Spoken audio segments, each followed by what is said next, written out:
Bienvenue, Madame, Messieurs, dans ce dossier de la rédaction. L'avenir politique de l'autorité morale du Front commun pour le Congo, l'organisation interne de ce front, mais aussi sa participation politique, pourquoi pas la coalition FCC-CACH. Voilà le menu de notre dossier du jour. Et pour en parler en long et en large, Dr Kodjo Doukouma, bonsoir. Oui, bonsoir. Vous êtes professeur de droit constitutionnel et régime politique comparé. Merci de répondre à notre invitation. Merci de votre invitation. Première question, comment et pourquoi parler de la rentrée politique de Joseph Kabila Kabange aujourd'hui? Bon, la question est venue après deux faits. Le premier fait, c'est toute la tournée faite par le secrétaire général du PPRD avec les déclarations qui s'en sont suivies sur un positionnement politique. Et le deuxième fait concerne les paroles prononcées par le coordonnateur du FCC, le professeur Néhémie Mouilania, disant qu'il n'y a aucun obstacle constitutionnel à une éventuelle candidature de l'ancien président de la République, Joseph Kabila. C'est ça les faits. Et en termes d'opportunités politiques, chacun de ce groupement, que ce soit le FCC ou que ce soit le PPRD, a son agenda. Et nous allons probablement prendre une distance assez critique sur ce qui est le vécu politique de ces deux regroupements, qui sont du même camp, par rapport à toutes les réponses de droit que nous pourrons donner par rapport à des références plutôt scientifiques. Est-ce que pour le cas d'une autorité morale, comme Joseph Kabila, autorité morale du Front commun pour le Congo, il a besoin d'une rentrée alors qu'il exerce la politique au quotidien?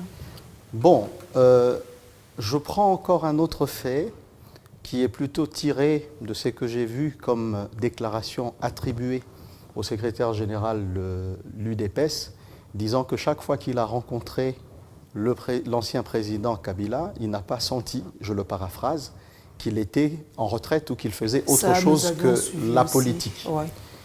Alors, s'agit-il d'une rentrée politique ou d'un positionnement électoral? Mais nous pensons toujours avec cette même distance critique que chaque camp se projette par rapport à 2023. Et que c'est d'ailleurs bon que les acteurs politiques se positionnent par rapport à des échéances électorales et que s'il y a un débat à la fois scientifique et politique dans ce domaine, que ce débat commence 4 ans avant ou 3 ans avant pour que nous puissions éclairer et baliser le chemin. Tout à l'heure, vous évoquez aucun obstacle constitutionnel. Ça veut dire quoi concrètement? Bon, je reprends d'abord les deux thèses. Il y a une thèse en présence qui dit que l'ancien président de la République élu démocratiquement obtient le statut de sénateur à vie. C'est l'article 104 et l'un des derniers alinéas de la Constitution. Et avec ce statut de sénateur à vie, c'est un statut viager. Oui. Ça veut dire c'est un statut à vie qui n'est pas transmissible bien sûr, mais qu'on ne perd qu'à sa mort. Et que ce statut l'empêcherait d'être éligible. Dans le courant de cette même thèse, il a été dit que le président de la République qui accomplit ses 2 mandats épuise son crédit et même après un temps de pause, il ne peut plus revenir pour pouvoir présenter sa candidature.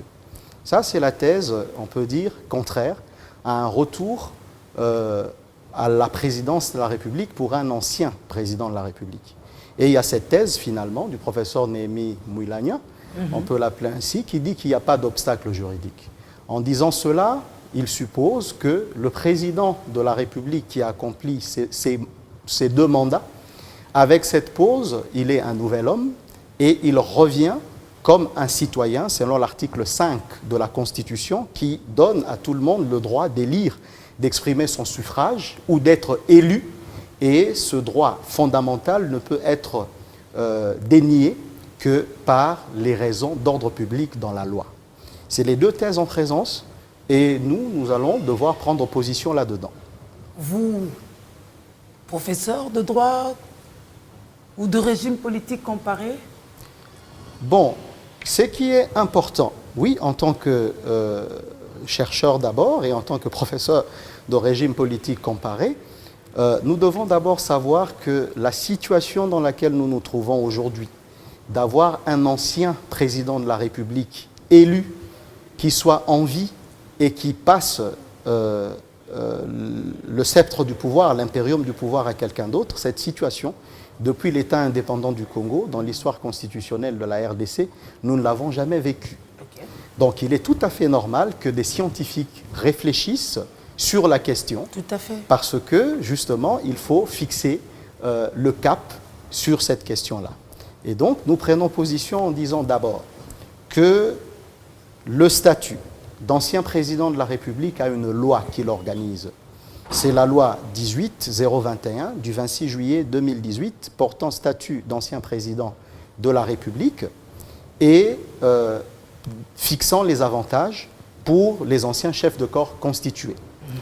Et ce statut dit que la fonction, cette loi portant statut dit que le statut d'ancien président de la République est incompatible avec toute autre fonction qui soit rémunérée, à l'exception des fonctions que cet ancien président de la République pourrait avoir dans des organismes internationaux dans lesquels la RDC est partie prenante. Alors, à partir de là, il y a une notion, celle d'incompatibilité, qu'il ne faut pas confondre avec celle d'inéligibilité. L'incompatibilité, c'est ce qui est prévu à l'article 6 de la loi organisant justement le statut d'ancien président qui est sénateur à vie. Il dit qu'il y a incompatibilité. L'incompatibilité signifie qu'il ne peut pas cumuler ce statut d'ancien président de la République avec un quelconque autre mandat ou avec une quelconque autre fonction. Ce qui nous ramène à l'article... Mais il peut cumuler le statut d'ancien président avec le statut d'un candidat président ou ancien président et futur ou président. Est-ce que candidat à la présidence est une fonction?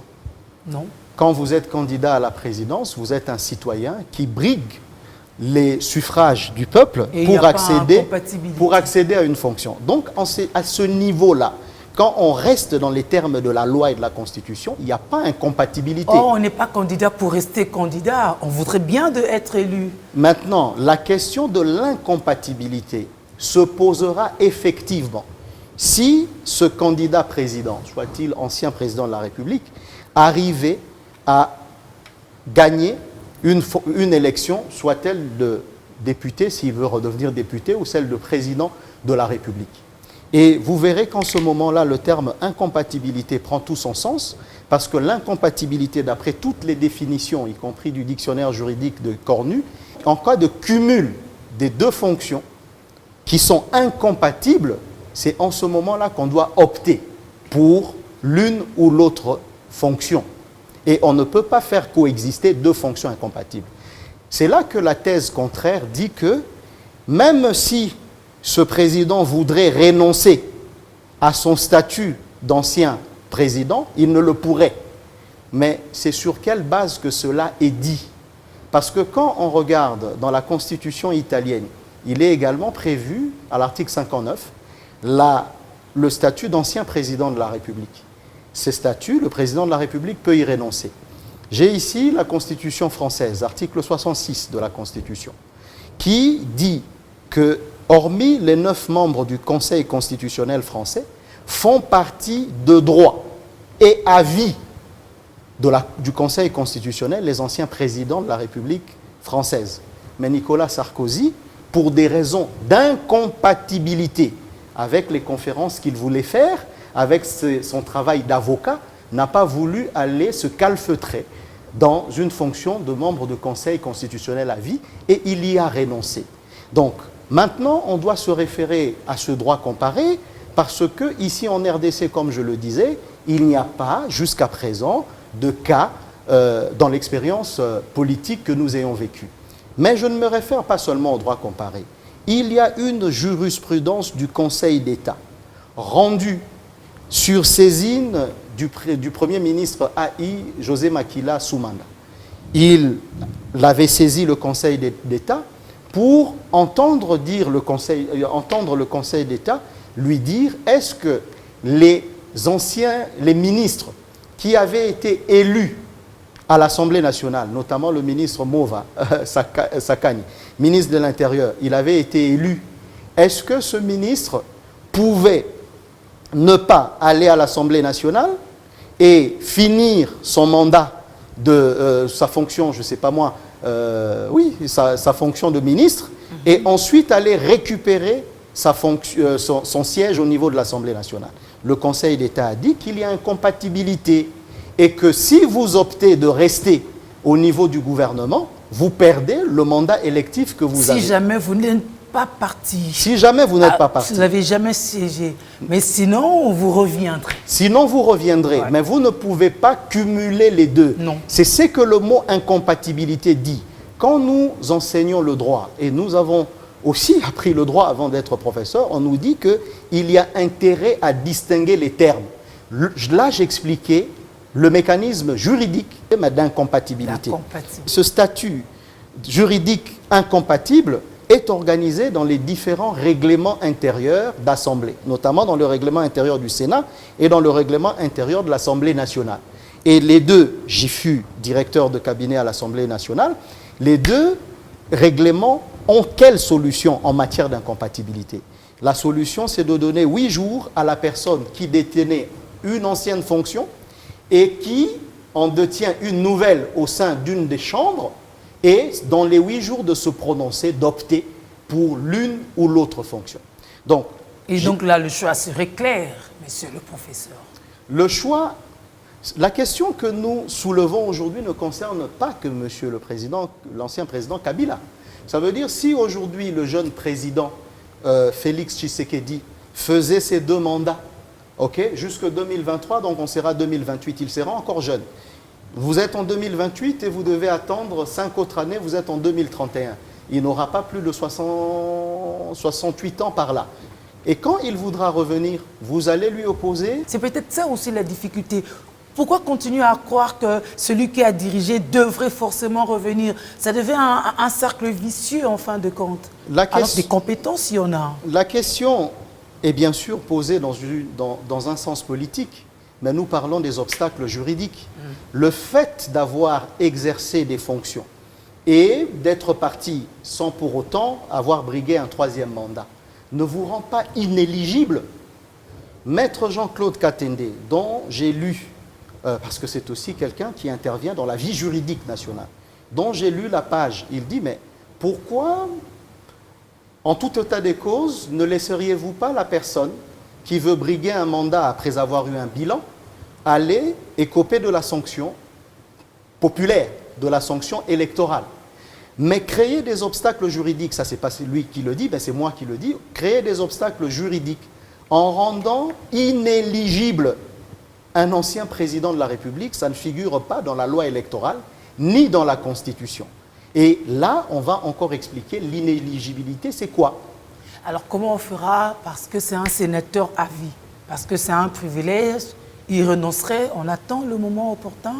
Bon, il faut d'abord dire sénateur à vie. Pourquoi ce terme? La Constitution dit que les anciens présidents de la République sont de droit sénateurs à vie.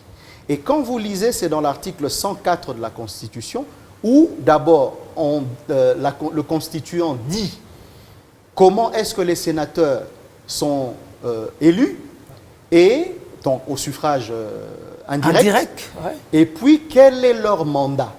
L'exception apportée par le terme sénateur à vie dans ces deux mécanismes, c'est que le sénateur à vie ne passe plus par une assemblée provinciale pour être élu ni coopté. Non. Et puis, le sénateur à vie ne fait pas 5 ans de mandat, comme tous les autres sénateurs. C'est ça la première exception. Maintenant, ce statut d'ancien président de la République a une loi. Cette loi, je l'ai citée, c'est la loi 18-021 du 26 juillet 2018. Cette loi ne dit pas que cet ancien président, dont le statut, le contenu de son statut est défini à l'article 5, cette loi ne dit pas que ce président de la République, cet ancien président de la République est inéligible. Cette loi dit que son statut viager est incompatible avec d'autres fonctions. Mais maintenant, il faut rentrer à la loi électorale. L'article 10 de la loi électorale qui est en lien avec l'article 5 de la Constitution, énumère les personnes qui ne peuvent pas se présenter à l'une ou l'autre élection.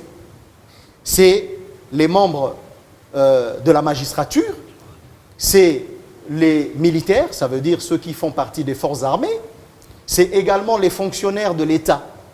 Et ces personnes sont citées. Et quand on cite ces personnes, y compris les personnes qui ont été condamnées de manière irrévocable pour des infractions intentionnelles. Maintenant, et c'est limité aujourd'hui à la corruption et à d'autres types d'infractions.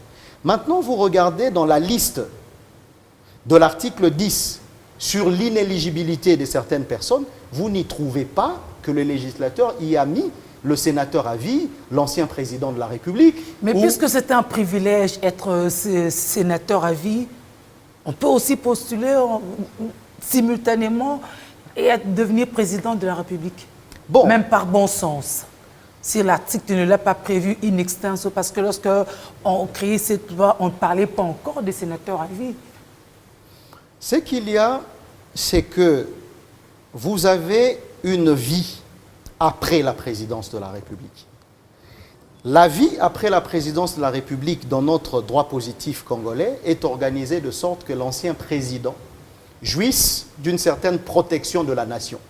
Ça veut dire qu'il a une immunité parlementaire parce que dans l'exercice de sa fonction, il a pu y avoir des gens mécontents qui peuvent lui faire des procès en cascade.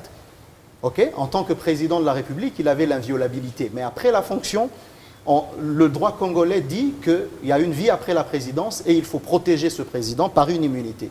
Comme Pinochet au Chili, il a été sénateur à vie et il a été protégé contre beaucoup de procès. Le statut d'ancien président de la République lui confère à son titulaire les droits d'avoir une protection rapprochée et le droit d'avoir un bureau et des frais qui sont quand même assez considérables. Maintenant, si cette personne décidait de renoncer à ce statut, mais cette personne perd tout cela. Et c'est un droit fondamental pour toute personne d'être élue ou d'être éligible, ça c'est l'article 5, sauf dans les conditions restrictives de la loi électorale qui peut interdire certaines personnes d'être candidats à certaines élections. Donc, l'ancien président de la République serait-il, d'ici quelques années, X personnes ou Y personnes, recouvre son statut de citoyen, mais avec un statut particulier qui est celui d'ancien président de la République. Peut-il y renoncer ou pas? Nous nous disons que oui, il peut y renoncer en fonction du droit constitutionnel comparé. On a cité la France. Même en Belgique, le roi Baudouin avait dû abdiquer selon l'article 82 de la Constitution belge, pendant quelques jours, le temps de faire passer la loi sur l'IVG, l'interruption volontaire de la grossesse, qu'il ne voulait pas promulguer. Donc ça veut dire que même le roi d'Espagne, aujourd'hui il y a Philippe qui est là, il peut renoncer à un statut qui est aussi viager. Donc maintenant, à partir de là, nous disons, est-ce que le président de la République qui a déjà accompli les 2 mandats, a-t-il encore un projet électoral? A-t-il encore quelque chose à prouver? C'est ça la question fondamentale, parce que fort de toute cette démonstration, on se dit que ce serait Joseph Kabila, votre candidat à la présidentielle, même si on ne le dit pas encore clairement, mais on sent venir, on comprend. Alors pourquoi? Bon, nous avons pris une distance assez critique face aux faits politiques pour dire ceci, que autant les gens s'agitent de dire que tel ancien président va revenir, ça traduit une certaine appréhension. Autant, on dit également au PPRD, au FCC, que si au bout de 18 ans d'exercice du pouvoir, vous n'avez pas trouvé un autre champion, vous avez échoué dans la relève. Mais ça, ce sont des arguties purement politiques. Mais on ne peut pas créer pour autant des obstacles juridiques inexistants. Nous avons lu le livre de droit constitutionnel congolais. Vous êtes en train de dire indirectement qu'effectivement, au sein du FCC, après 18 ans, vous n'avez trouvé personne d'autre, vous n'avez que votre joker, la carte qui gagne, et on en restera là sans aller chercher des incompatibilités quelque part juridiques et tout. Nous n'avions pas été au Katanga, au Grand Katanga pour la tournée PPRD. Nous n'avons pas non plus assisté à une réunion du bureau politique du FCC pour confirmer ce que vous êtes en train de dire. Mais l'autorité morale décide. Nous ne pourrons que, effectivement, supputer, conjecturer sur des impressions. Moi, je parle du droit. Pour dire que quand vous regardez dans le droit électoral, les différents partis politiques organisent les modes de confiance à donner à leur candidat pour que celui-ci se porte devant le suffrage, se porte à demander le suffrage populaire. Vous avez en France, dans les différents partis, les primaires qui s'organisent. Mais Emmanuel Macron, qui était un ministre dans le gouvernement PS avec Hollande, n'a pas souhaité affronter les primaires parce qu'il se disait qu'il pouvait aller au-devant du peuple sans machine électorale politique pour ce faire. Vous avez aux États-Unis, entre les démocrates et les républicains, toute une machine qui se met au niveau des partis politiques avant de pouvoir venir au niveau de la scène électorale. Alors, au niveau du PPRD, au niveau du FCC, il y a également des mécanismes qui se font. Si jamais il y a eu le président Kabila à l'époque, qui a toujours été le champion victorieux, invictus, comme on l'a dit pour Mandela, les personnes qui sont là-bas décideront au moment opportun de présenter le meilleur candidat qui peut réunir toutes les tendances et qui peut avoir une destinée nationale suffisante pour pouvoir faire remporter ce camp-là. Mais à partir d'aujourd'hui, on peut me sortir les différents textes de la Constitution sans conjecturer pour dire à quel niveau est-ce que la loi électorale de la République démocratique du Congo a inscrit à son article 10 un ancien sénateur, à vie ou un ancien président de la République comme étant inéligible. Et là, même s'il y a les cerveaux les plus brillants des professeurs, je ne vois pas cela dans la loi ni dans la Constitution de la République démocratique du Congo. Parce que tout ce qui est mesures restrictives aux droits fondamentaux des citoyens doivent faire l'objet d'une loi d'ordre public. Voilà. Éventuellement, que pourrait être cette fois-là le cheval de bataille du prochain candidat président après le 5 chantiers? Où irait-il chercher cette fois-là? Bon, déjà, quand nous regardons cette coalition, comment elle est en train de fonctionner, il y a eu mise en avant le programme électoral de l'actuel président de la République qui a été la trame du programme du gouvernement présenté au niveau de l'Assemblée nationale. Le bureau de l'Assemblée nationale a reçu également le projet de la loi de finances pour l'exercice prochain. Donc on se dit encore qu'aujourd'hui, le gouvernement mis en place il y a quelques mois n'est pas encore dans son plein exercice. Parce que le budget et la projection chiffrée, chiffrée du projet de société ou du programme du gouvernement. Il faudrait encore, je le dis... Et il semble que le FCC y est pour beaucoup. Il y a eu tellement de tâtonnements lors de la composition même de ce gouvernement. Et voilà. Je suis venu ici parler des négociations entre le FCC et le CACH, avec bien sûr moins de distance critique aujourd'hui, mais pour dire que ces négociations ont donné lieu au gouvernement que nous avons. Mais dans la mandature même, dans la computation de la durée de cette mandature, vous verrez que même le président de la République a consommé déjà une année, pratiquement. Parce que sur le plan technique, c'est à la promulgation du budget de plein exercice de ce gouvernement de coalition que vous aurez maintenant la mise en œuvre du programme gouvernemental. En tout cas, je le dis, parce que c'est comme ça que l'État fonctionne. Vous verrez par exemple qu'à la fin de l'année, on est en novembre, on est en décembre, novembre-décembre, les budgets d'investissement n'est plus actionné, généralement. Et beaucoup de crédits tombent en annulation. Donc c'est en janvier. Mais quand vous arrivez également en janvier, dans le fonctionnement de l'État, on n'a pas une forte maximisation de recettes en janvier-février. La courbe commence à monter à partir du mois de mars et vous allez jusqu'aux autres mois de l'exercice en cours.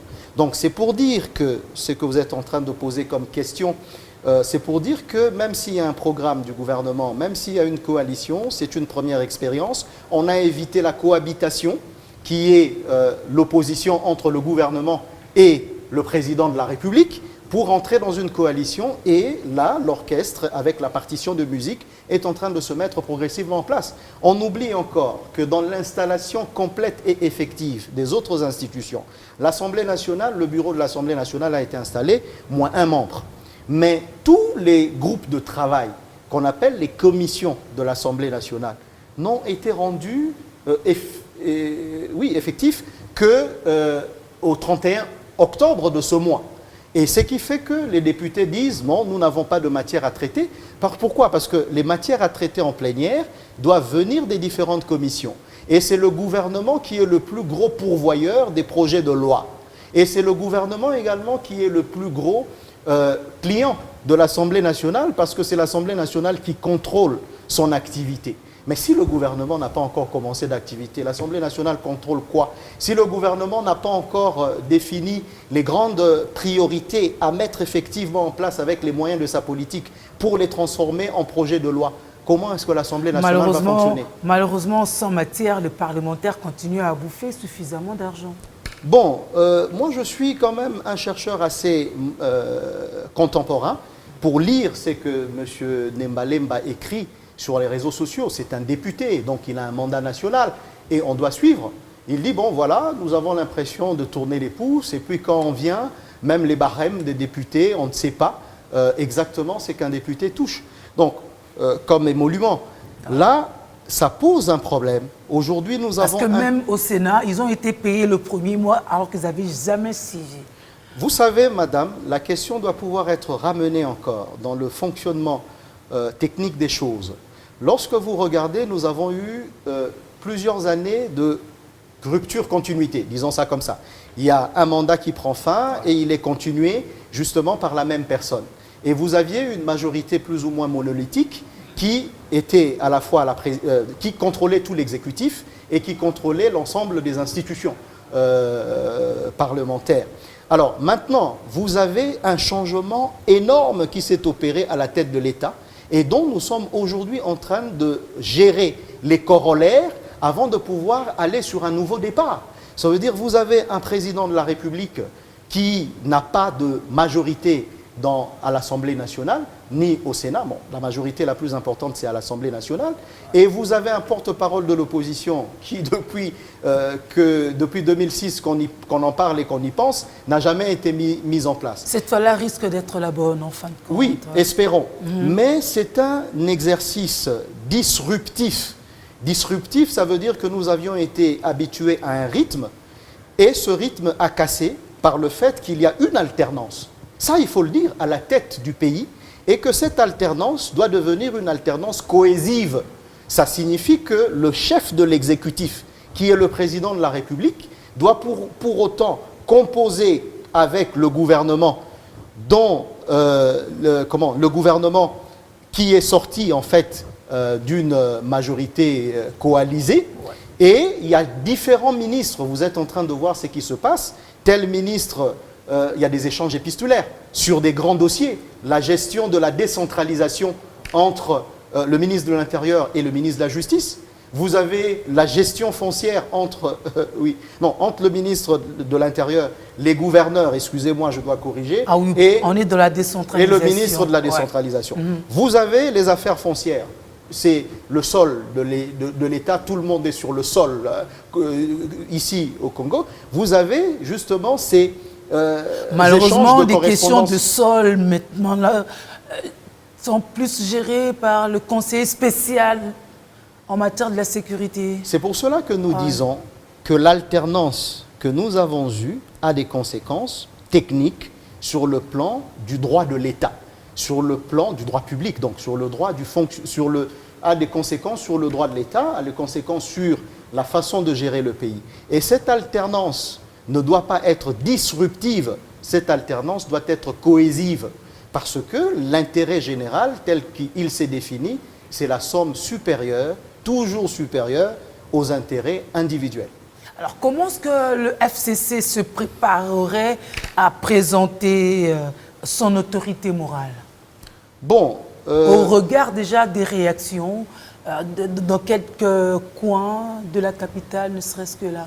Mais vous n'avez peut-être pas été au Katanga, mais ici, vous êtes sans ignorer. Vous avez certainement vu des images quand même qui ont circulé à travers des réseaux sociaux et tout. Oui, comment on se préparerait à toute éventualité? J'ai dit que nous sommes un chercheur très contemporain. Ouais. Nous prenons un peu la distance critique avec tout ce qui peut être penchant politique et nous essayons de recentrer les choses. Le débat sur un éventuel retour d'un ancien président de la République a été soulevé 4 ans auparavant. Ça rappelle un peu un débat qu'il y a eu sur la révision de la Constitution à l'époque, pour dire que déjà on était à l'an 2 du mandat de l'ancien président de la République et que l'opposition disait déjà que voilà, il va y avoir révision de la Constitution, or il n'y en a pas eu. Mais cette fois-ci, vous avez un débat qui n'est pas précoce, un débat qui est dans son temps et qui a eu des conséquences sur l'opinion publique. Quand vous regardez, les gens dans l'opinion publique disent « Ah, est-ce qu'ils veulent encore que l'ancien président revienne ?» Mais c'est pourquoi? C'est parce qu'il y a eu une déclaration du professeur Néhémie et qu'il y a eu des scientifiques qui ont repris le débat à leur niveau. Et au sein de la population, il y a maintenant un regard tourné sur l'ancien président de la République qui n'a encore rien dit de tel. Et ça a souvent été le cas. Trop souvent, c'est l'entourage qui a dit des choses. Et puis, en fin de compte, parfois, ça se réalisait. Voilà pourquoi les gens se posent des questions. Mais je ne pense pas réfléchir aujourd'hui à la place de cet entourage. J'ai expliqué les modalités de la dynamique partisane qui amène, soit dans une primaire, comme en France, ou qui amène, soit dans une désignation par plébiscite, à sortir du lot un candidat qui va porter le rêve et les espoirs de tout le monde. Alors ça, c'est la dynamique d'un parti, c'est la dynamique d'un groupe. Et nous disons que justement, le fait de dire qu'il n'y a pas d'obstacle constitutionnel au retour d'un ancien président de la République, lequel soit-il, c'est fondé et c'est avéré parce que l'ancien président de la République n'est pas frappé d'inéligibilité. L'intelligence qu'il y a eu dans la Constitution du 18 février 2006, j'ai les travaux préparatoires ayant conduit à l'adoption au niveau de l'Assemblée nationale 1+4 de la Constitution actuelle avant son référendum. C'est signé par l'honorable Mwando Simba, paix à son âme. Il avait été dit que si vous essayez de limiter le nombre de mandats, il y aura 2 conséquences. La première conséquence, c'est que vous aurez un président qui sera en exercice et qui, pendant son exercice, va tout faire pour réviser la Constitution de manière peu orthodoxe, je reprends les mots des travaux préparatoires de la Constitution, pour essayer de se maintenir au pouvoir. La deuxième chose, comme conséquence, il faut laisser au peuple la sanction populaire contre une personne qui, dans son bilan ou dans son vécu clinique antérieur, n'a pas rencontré les attentes du peuple. Un processus qui serait parfait si la CENI est bien organisée, si les élections sont libres et transparentes, effectivement. Effectivement. Vous savez, je lisais encore le livre de professeur Njoli de droit constitutionnel, tome 1, principes fondamentaux. Il dit, bon, peut-on réfléchir sur la prise de pouvoir par la force comme étant un élément du droit constitutionnel? Tout l'effort que nous avons fourni avec la marche de la nation jusqu'à arriver à cette constitution, c'est d'éviter les cycles d'illégitimité. Et nous avons évité également, ça c'est les travaux préparatoires de la Constitution qui disent qu'il y ait un ancien président ou un homme politique qui soit mis à l'écart et qui utiliserait d'autres moyens que démocratiques et juridiques pour pouvoir revenir aux affaires. Et dans le cadre de ce consensus de Sun City, il a été mis en place pour la première fois la commission électorale indépendante avant la commission nationale électorale indépendante. Le rapport des élections venant du bureau actuel de la commission électorale nationale indépendante, d'après mes informations vérifiées, a été déposée l'un des week-ends derniers au bureau de l'Assemblée nationale. Cette commission électorale nationale indépendante est hors mandat. Le président Corneille Nangaa l'a dit lui-même lors de la soirée électorale de proclamation des résultats, en disant d'ailleurs qu'il n'allait plus, il ne se voyait plus au mois de mai 2019 continuer à demander à être président voilà de cette un commission. Qui sent vraiment qu'il a failli. Il a dit, je le Il suivais. jette le tablier, il peut se retirer et faire autre chose. Le caractère universel de sa déclaration est tel que je l'ai suivi ce jour-là, c'était le 10, la nuit du 9 au 10, je le suivais en France. Et donc, maintenant, la CENI doit pouvoir être remise en place. Mais il y a une question technique qui se pose. La CENI, depuis l'expérience de 2006, a toujours été la cristallisation des forces politiques sur l'échiquier. Vous aviez eu en 2006 une tripartite avec la majorité, l'opposition et la société civile. Et maintenant, l'Église n'en veut plus. Et avec une plénière. En 2011, vous avez eu une confrontation MLC-PPRD avec président Moulounda et le vice-président Joly, sans société civile ni plénière de la CENI. Cette fois-ci, on a remis avec le président Corneille Nangaa.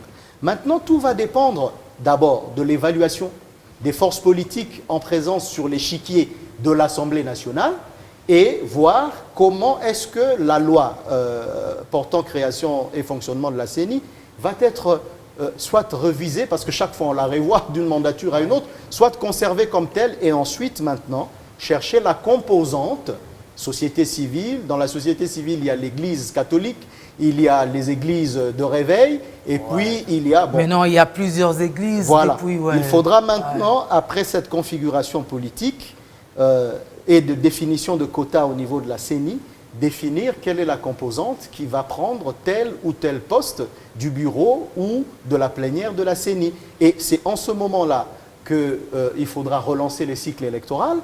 Tout le débat dont j'ai parlé sur la correspondance adressée au gouverneur avec la question des bourgmestres est venu du fait que le cycle électoral devrait pouvoir être continué sous réserve d'avoir les moyens. C'est ce qui a été écrit dans l'accord d'Eden Kojo, comment il s'appelle, l'accord de la Cité de l'Union africaine, et qui a été également l'esprit de l'accord de la Saint-Sylvestre. On organiserait les élections municipales locales en fonction des moyens qu'on devrait avoir. Des moyens qu'on n'aurait jamais eu. Ça aussi, on le savait. Alors, dernière question pour vous résumer aussi. Êtes-vous favorable à la réforme constitutionnelle? Bon, il y a un risque, parce que nous sommes dans ce débat. Si jamais les constitutionnalistes créent des obstacles juridiques qui n'existent pas dans la Constitution et que l'ancien président se trouvait dans un inconfort moral de se dire « je peux me présenter le dernier jour devant la CENI et ensuite la Cour constitutionnelle récaler ma candidature ». Il a une majorité assez confortable pour mener différentes révisions ou différentes réformes. Je le dis, pas pour porter une voix politique, mais sur le plan de la technique du droit. Et c'est ce qu'on a vécu jusqu'ici. C'est ce qu'on a vécu. La loi du plus fort, les intérêts du plus fort. Vous savez, Louis Favoreux, qui est un grand constitutionnaliste français, cité par tous les constitutionnalistes congolais, dit que dans une démocratie représentative, la volonté majoritaire tend à remplacer la volonté populaire. C'est celui qui détient la majorité de 3/5 au niveau de l'Assemblée nationale et du Sénat, qui peut, dans un jeu de bascule des normes constitutionnelles, essayer d'activer tel levier ou tel autre. Et c'est le risque qu'on a voulu prévenir avec les travaux préparatoires de la Constitution actuelle de 2006, en disant qu'il ne faut pas créer d'obstacles juridiques inutiles, en disant inéligible un ancien président de la République qui ne figure pas sur la liste d'inéligibilité définie à l'article 10 de la loi électorale congolaise. Monsieur le professeur, nous vous remercions. Nous vous remercions aussi. Et à très vite. Merci à vous. Voilà, monsieur, c'était le dossier de la rédaction. On espère que l'invité ait répondu à vos questions, à vos préoccupations. On se retrouve très prochainement. Prenez soin de vous. Au revoir.